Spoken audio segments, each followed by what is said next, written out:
What's up, everyone? So I know a lot of people ask me all the time, is it good to back onto a ravine? And there's a lot of mixed opinions on that. I think there's obviously, like anything else, both sides of pros versus cons. But when you're backing onto a ravine, I gotta say, the best part about backing onto a ravine is the privacy.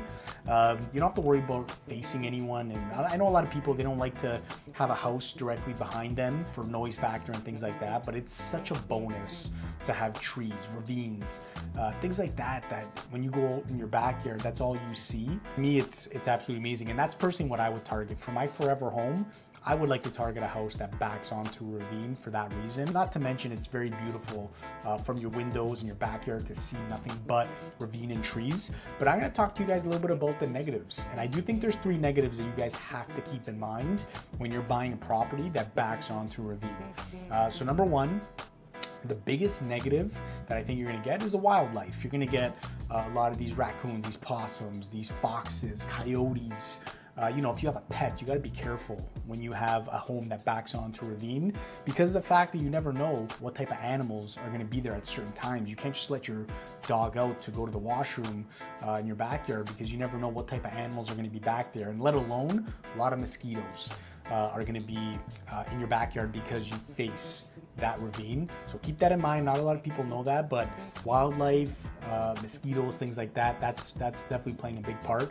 Number 2, it's not really a big one. This isn't really that common, but you may have to do a little bit more maintenance. If you have trees that are poking in from the ravine, some people have to, not have to, but they prefer to maintain on the other side of the ravine if they don't have bushes or trees and they just want to maintain that. It's extra work. So a lot of people, it's not their property to be able to maintain that, so you don't have to do it. But listen, if you are the type of person that's picky about that and you want to have a nice backyard, you got to maintain it a little bit more, and that's something that's going to need a little bit more work. So keep that in mind as number 2. Number 3, this is a sneaky one, but it's going to be the security of your home. And I think that having that privilege of backing onto a ravine comes with this negative of having thieves and people with bad intentions having one entranceway through the back of your house that you wouldn't necessarily have if you were backing on to another property. At least there's less of a chance that this is a possibility. Now, thieves look for the best and sneakiest way to get into a home without causing a lot of attention. And when you don't have another house that you're backing onto and you just have a ravine, this allows them to use that as another way to avoid anyone else seeing them enter your home.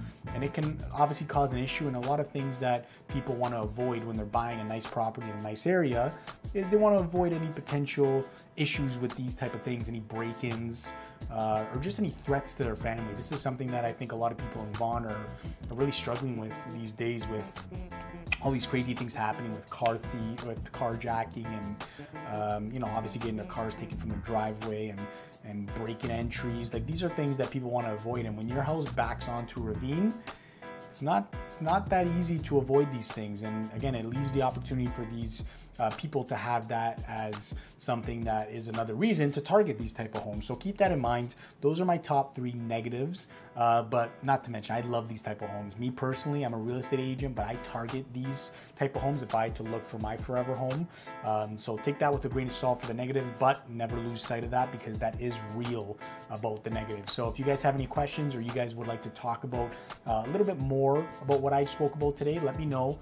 Shoot me a comment. But if you like what you've seen today, subscribe, like this video, and there is going to be more to come. So I appreciate you guys watching, and thank you so much. Until next time.